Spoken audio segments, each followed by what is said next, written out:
Salut, c'est Xavier Yvon. Nous sommes le mercredi 7 juin 2023. Bienvenue dans La Loupe, le podcast quotidien de l'Express. Allez, venez, on va écouter l'info de plus près. Petite confidence à l'attention de nos auditeurs les plus fidèles.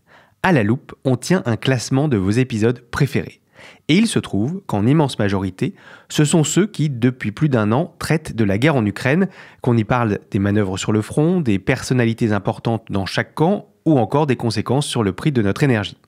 Et les épisodes qui arrivent tout en haut de ce classement ont un autre point commun, le nom de Poutine apparaît dans leur titre. Celui d'aujourd'hui les rejoindra donc peut-être car nous allons parler de l'après-Poutine. Alors que la guerre en Ukraine n'est pas terminée, certains songent déjà à ce que pourrait être le post-poutinisme. Alors, avant d'aller plus loin dans cet épisode, je pense qu'une petite définition est nécessaire. Le poutinisme, c'est un régime autoritaire avec deux caractéristiques particulières. La première, c'est que ce régime s'appuie sur une redistribution des ressources, aux élites via des postes prestigieux ou des entreprises, mais aussi à la population qui a droit à des aides sociales. La deuxième spécificité du régime, c'est que cette distribution de ressources se fonde sur des liens de loyauté, une forme d'allégeance avec celui qui est juste au-dessus de vous et qui vous assure une place au plus près du sommet. Et si on appelle ça le poutinisme, c'est parce qu'en haut de cette pyramide, c'est lui, Vladimir Poutine, qui détient toutes les clés de toutes les positions politiques et de tous les accès aux ressources. Alors, s'il est évident qu'un jour le poutinisme aura une fin, d'où pourrait venir ce changement et pour mettre quoi ou qui à la place? Ce sont les questions qu'on passe à la loupe aujourd'hui.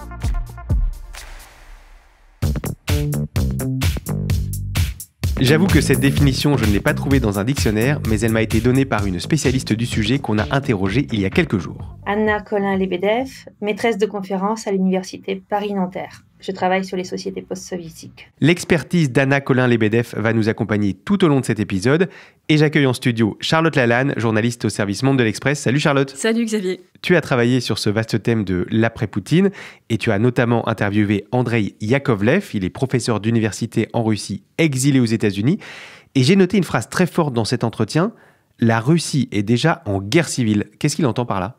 Alors lui, plus précisément, il parle de guerre civile froide, qui pour l'instant mijote, si l'on peut dire, dans l'esprit des gens. Et le risque, évidemment, c'est que cette cocotte minute explose. Il y a déjà des signaux faibles, en tout cas de pics de violence dans la société. Un exemple est assez frappant, c'est la multiplication des crimes et des délits perpétrés par d'anciens combattants de retour du front. Alors ils ont passé souvent plusieurs mois sur le front et ils reviennent avec une idée assez distordue quand même de la réalité. Ils sont très souvent agressifs. Il faut bien se rendre compte que ces gens-là rentrent en Russie avec leur passé militaire, leur trauma et souvent des armes dans leur sac. Et tout ça, ça donne un risque accru de criminalisation de la société.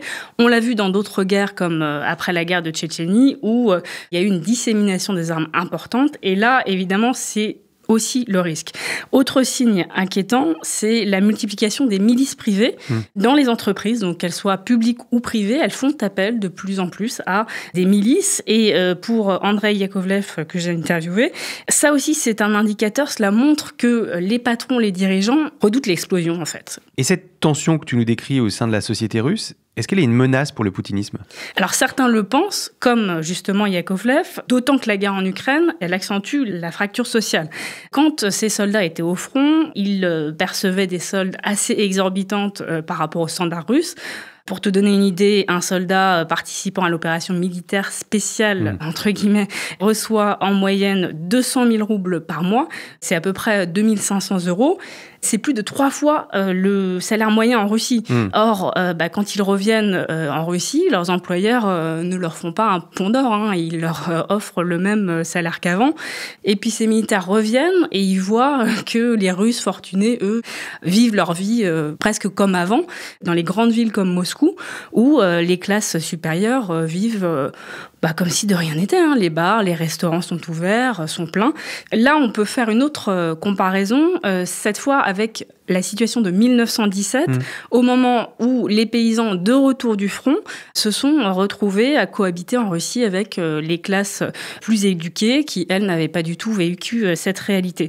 D'ailleurs, certains disent aujourd'hui, c'est intéressant, qu'à Belgorod... À la frontière ukrainienne. Voilà, cette ville à la frontière ukrainienne, qu'il y a pas mal de Russes qui, quand ils voient à la télé que des drones explosent à Moscou, finalement, sont pas si mécontents et se disent, à Moscou, on voit un petit peu la réalité que nous, on vit chez nous. Et puis, on peut également faire une autre comparaison, cette fois, avec 2014. 2014 et l'annexion de la Crimée par la Russie. C'est ça. À l'époque, l'intervention russe faisait l'objet d'un quasi-consensus. Il y avait plus de 80% des Russes qui soutenaient l'annexion, d'autant plus que celle-ci avait finalement fait assez peu de victimes. Et puis, le vent a commencé un petit peu à tourner en 2018. Il y a eu cette réforme impopulaire des retraites, des manifestations ensuite durant les élections législatives. Et cette guerre en Ukraine, cette invasion à grande échelle, a vraiment creusé les divisions déjà présentes en Russie. Il y a un indicateur qui est intéressant, c'est les sondages d'opinion. Alors évidemment, en Russie, il faut les prendre avec toutes les pincettes. On voit qu'ils montrent encore un soutien important à cette opération militaire spéciale, mais il faut bien comprendre que personne en Russie ne croit vraiment à l'anonymat dans ce type d'enquête. Tout le monde sait aussi que s'opposer à la guerre, ça vous expose à plusieurs années de prison. Et malgré tout cela, on a encore 15 à 20% des gens interrogés qui osent dire qu'ils sont contre la guerre. Donc ça donne quand même un aperçu des fractures dans la société russe. Dans ce contexte de tension, j'ai justement demandé à Anna Colin-Lebedev si un soulèvement de la population était selon elle possible. Voici ce qu'elle a répondu. De manière générale, les régimes politiques où la rue renverse un pouvoir sont relativement rares. Et sont notamment très rares dans un pays de la taille de la Russie. C'est-à-dire quelque chose qui se passe à Vladivostok peut être totalement inconnu à Moscou.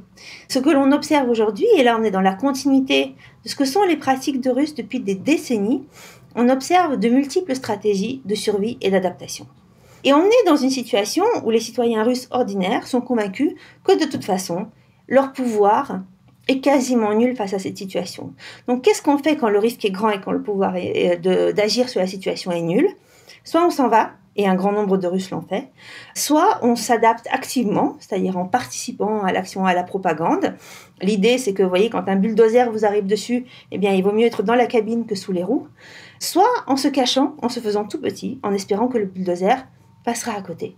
Donc oui, on a une société qui réagit très différemment, mais pas activement. Pas sur la scène publique. Mais s'il devait y avoir un basculement, Anna Colin-Lebedev pense qu'il pourrait venir de ce qu'on peut qualifier de petites élites. Quand on parle des élites, souvent en France, on va se dire les cercles du Kremlin, les représentants des forces de l'ordre, mais en réalité, des élites de tous les niveaux, et notamment de niveaux bas et intermédiaires, ce sont des acteurs qui comptent. Le gouverneur de région, ça compte. Le maire de la ville, ça compte. Le chef de la grande entreprise de la ville, ça compte aussi. Le directeur d'école, ça compte. Le commissaire militaire, ça compte. Et tous ces acteurs, je dirais, sont en train d'être mis à l'épreuve par la guerre. Le directeur d'école, on lui demande d'introduire des cours d'éducation idéologique. Le commissaire militaire doit incorporer des gens malades parce qu'il a des quotas à remplir. Le gouverneur doit équiper, armer et essuyer les mécontentements de tous les mobilisés qu'il envoie sur le front. Donc je dirais que le basculement peut venir à partir du moment où pour ces gens-là, ça va être la goutte de trop. Et comme souvent, la goutte de trop est une petite goutte. On peut aussi parler des mécontentements régionaux, parce que bien avant l'invasion, en février 2022, il y a eu plusieurs manifestations régionales, notamment à Ekaterinbourg, à Khabarovsk, dans l'extrême-orient, avec là-bas une vraie frustration des habitants qui, en fait, se sentent à des années-lumière de la partie occidentale de la Russie et, en fait, très lésés par le pouvoir central. Bref, les coutures ont commencé à craquer à plusieurs endroits et cette guerre met le doigt sur les différences entre les grandes agglomérations, les périphéries, les campagnes, la difficulté des minorités ethniques qui sont souvent traitées comme des citoyens de seconde zone. Et d'ailleurs, on voit que c'est beaucoup à l'intérieur de ces minorités qu'on est allé mobiliser au départ pour aller en Ukraine. Ce sont eux qui sont envoyés comme de la chair à canon et ce sont leurs familles qui voient les cercueils revenir. Donc, sans parler de scission, on en est encore loin, cette guerre forcément laissera des traces. La guerre en Ukraine qui laisse des traces dans la population, mais aussi dans les cercles du pouvoir. Et si l'après-Poutine était provoqué par une révolution de palais, il faudra peut-être travailler demain avec ceux que l'on condamne aujourd'hui.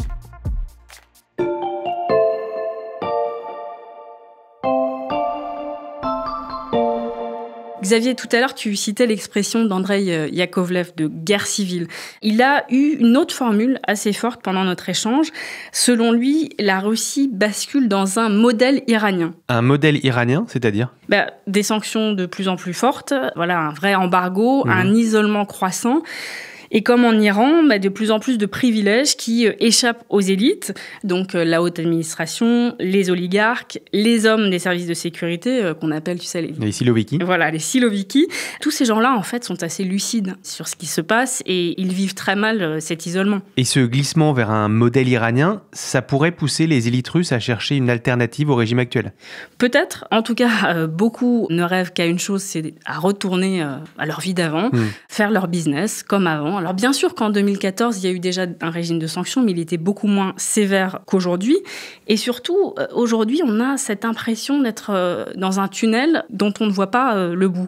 Il faut quand même préciser que l'économie russe a mieux résisté que prévu. Le déclin du PIB, il était attendu plutôt entre 10 et 12%. Finalement, il est plutôt autour de 2-3%. Les PDG d'entreprises ont réussi quand même à remplacer quelques fournisseurs de composants occidentaux, mais le problème, c'est tout le reste, c'est-à-dire les équipements lourds qui ont permis à la Russie de s'industrialiser pendant les 20 dernières années. Ils viennent d'où ? Ils viennent des États-Unis, de l'Europe, du Japon. Et aujourd'hui, pour un patron, un dirigeant d'entreprise qui veut faire son business plan sur 5-10 ans, c'est le trou noir. C'est ça la difficulté aujourd'hui. Peut-être un indice de ce mécontentement d'un certain nombre de dirigeants d'entreprise ou d'oligarques. On a vu depuis le début de la guerre plus d'une vingtaine d'oligarques ou de grands patrons qui se sont suicidés dans des conditions quand même assez suspectes, souvent après avoir tué leur famille. Et certains estiment en tout cas que le pouvoir les a éliminés pour les faire taire. Alors, tout cela reste quand même encore flou. En dehors de ces drames mystérieux, Anna Colin-Lebedev avance une autre explication de la difficulté pour les élites d'afficher leur mécontentement.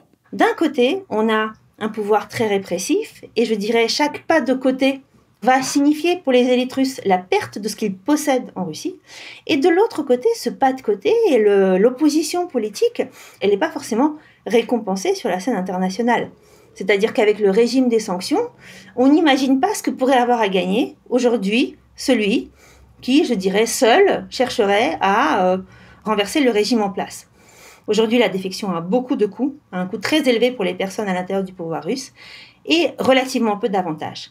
En revanche, si pour des raisons, par exemple économiques, il y a une masse critique de personnes parmi les élites qui considèrent que ça suffit, qui perdent plus qu'ils ne gagnent, eh bien dans ce cas-là, il peut y avoir effectivement un renversement de loyauté. Mais toujours est-il que le pouvoir russe aujourd'hui, ayant bien compris ce dilemme dans lequel sont les élites, cherche à leur offrir énormément en interne. Ça, c'est quelque chose dont l'opposition en exil commence aussi à parler. On le voit dans les différentes interviews qu'on fait. Mais avant d'aller plus loin, Xavier, est-ce qu'on peut faire une petite parenthèse sur l'opposition russe ? Bien sûr, je t'écoute. Alors, l'opposition hors de la Russie, d'abord, en faveur donc d'une démocratie, ceux qui ont fui. Le problème qu'ils ont, c'est qu'ils n'arrivent pas du tout à se fédérer pour l'instant sur un projet commun. Ils se sont récemment réunis à Berlin sans réelle avancée. Et puis, ces acteurs-là ont assez peu d'audience à l'intérieur même de la Russie. Ils ont une audience au sein des milieux intellectuels, mais sur le grand public, c'est autre chose. Quant à l'opposition à l'intérieur du pays, là, je laisse la parole à Anna Colin-Lebedev. Pendant 25 ans, le pouvoir russe sous Vladimir Poutine s'est évertué petit à petit, vraiment petite étape par petite étape, à détruire toute possibilité d'émergence et d'action d'une opposition institutionnelle et d'acteurs de l'opposition. Et donc, une génération plus tard, il y a une génération d'opposants qui manque, parce que les conditions ne lui ont pas permis d'émerger. En revanche, il n'est pas certain que dans les élites aujourd'hui loyales, il n'y a pas des gens qui souhaiteraient que les choses fonctionnent de manière plus apaisée, avec un partenariat peut-être un peu meilleur avec les voisins immédiats et avec les pays occidentaux, et surtout sans guerre. Si on en revient donc à ces élites, Charlotte, l'opposition, disons, démocratique, se dit qu'il faut travailler avec les proches du système qui profitent du poutinisme aujourd'hui. C'est ça, beaucoup commencent à le dire dans l'opposition.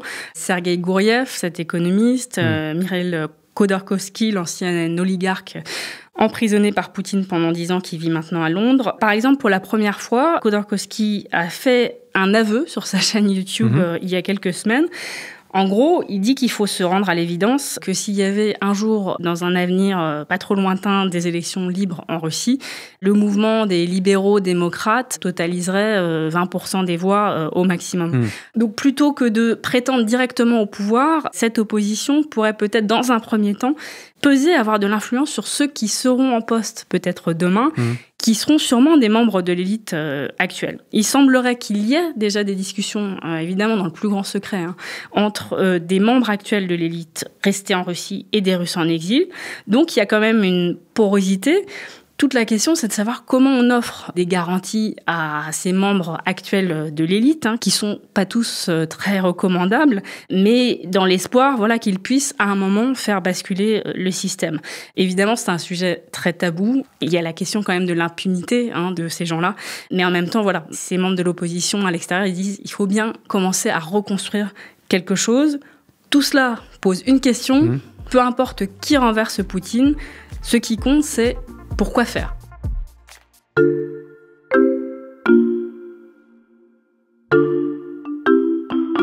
Charlotte, tu l'as dit, les opposants en exil veulent imposer la démocratie en Russie, mais on entend souvent dire que les Russes ne sont pas faits pour ce régime, qu'ils ont besoin d'un homme fort, d'un tsar. Ouais, c'est l'idée qui s'est progressivement installée, surtout côté occidental, qui consiste à dire que les Russes seraient naturellement attirés par une politique d'empire. La réalité est un petit peu plus compliquée et le rapport à la démocratie en Russie lui-même est assez complexe. Et pourquoi ? Si on revient à la chute de l'URSS et à ses lendemains, donc dans les années 1990, il faut bien se rappeler que beaucoup de gens ont cru en ce vent libéral, à l'espoir d'un régime démocratique.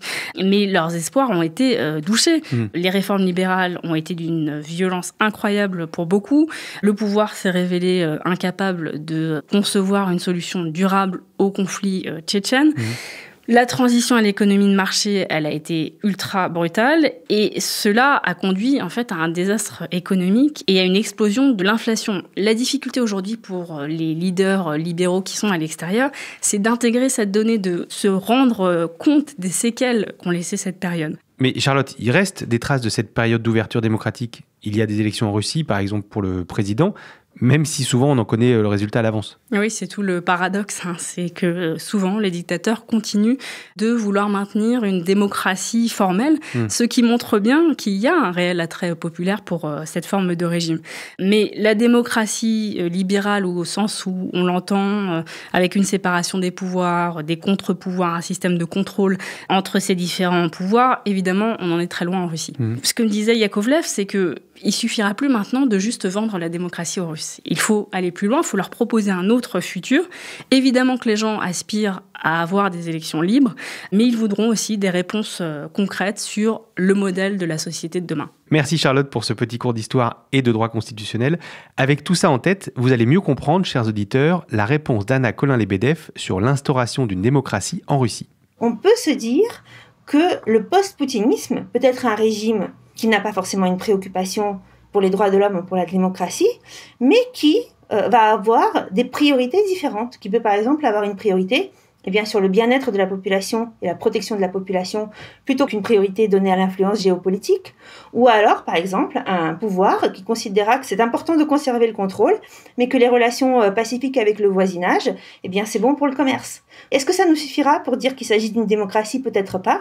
Est-ce que c'est un régime différent de celui d'aujourd'hui? Certainement. J'ai également demandé à cette chercheuse en sciences politiques si une rupture totale avec le poutinisme était réellement possible. La question à se poser en termes de politique-fiction, c'est est-ce qu'on est dans une situation où il est possible de rester dans la continuité, et je pense que les élites russes auraient une préférence pour cela, ou est-ce qu'on est dans une situation où il ne peut y avoir que rupture, mais je dirais c'est davantage une situation exceptionnelle. Dans cette configuration, beaucoup d'acteurs ont intérêt, tous ceux qui sont aujourd'hui proches des cercles des élites, ont intérêt à conserver leur place. La lutte pour le pouvoir en Russie, dans le post-poutinisme, ça va être une lutte entre ceux qui voudraient que rien ne change, parce qu'ils en ont besoin, et ceux qui auraient besoin d'une place au plus près de la mangeoire. Et Charlotte, il y a une donnée essentielle aussi pour la suite, la manière dont finira la guerre en Ukraine. Oui, et là, il y a une vraie incertitude sur les formes que pourrait prendre cette fin. En fait, on a à la fois l'impossibilité d'imaginer le futur du côté russe, on en a parlé, mais aussi côté occidental, une absence de vision de l'avenir de ce que pourrait être la Russie de demain, et beaucoup commence justement parmi les Russes en exil, parmi les intellectuels, à dire attention, il faut y réfléchir dès maintenant, parce que même si la Russie venait à perdre en Ukraine, cela ne mettrait pas un point final à l'histoire. Donc, il est probable que dans l'après-Poutine, qu'il y ait forcément un pas en arrière. Qui dit pas en arrière ne dit pas forcément reconnaissance qu'on a eu tort, paiement de réparation, je parle pas du tout de ça. Mais l'idée que, qu'est-ce qu'on pourrait faire, en fait, pour revenir au business as usual, pour continuer à vendre nos hydrocarbures, pour pouvoir avoir levé un certain nombre de sanctions et en tout cas, se détendre un tout petit peu. Donc, je dirais que le post-poutinisme dépend à la fois de ce qui se passera à l'intérieur de la Russie, mais aussi de la manière dont nous, on l'envisagera, et de la souplesse qu'on pourra avoir. Les autres États doivent donc dès maintenant réfléchir eux aussi à ce post-poutinisme. Merci beaucoup Charlotte pour toutes tes explications. À bientôt. Charlotte Lalanne, journaliste au service Monde de l'Express. Merci également à Anna Collin-Lebedev, maîtresse de conférences à l'Université Paris-Nanterre, spécialiste des sociétés post-soviétiques. Tous les articles de la rédaction sur la Russie et sur la guerre en Ukraine sont à retrouver sur l'express.fr. C'est sur ce site, chers auditeurs, que vous pourrez vous abonner pour 1 € le premier mois. Et pour découvrir les nouveaux épisodes de La Loupe ou réécouter ceux que vous préférez, pensez à nous suivre sur votre application de podcast, par exemple Deezer, Spotify ou Apple Podcast. Cet épisode a été écrit par Charlotte Baris, monté par Ambre Rosala et réalisé par Jules Cros. Retrouvez-nous demain pour passer un nouveau sujet à La Loupe.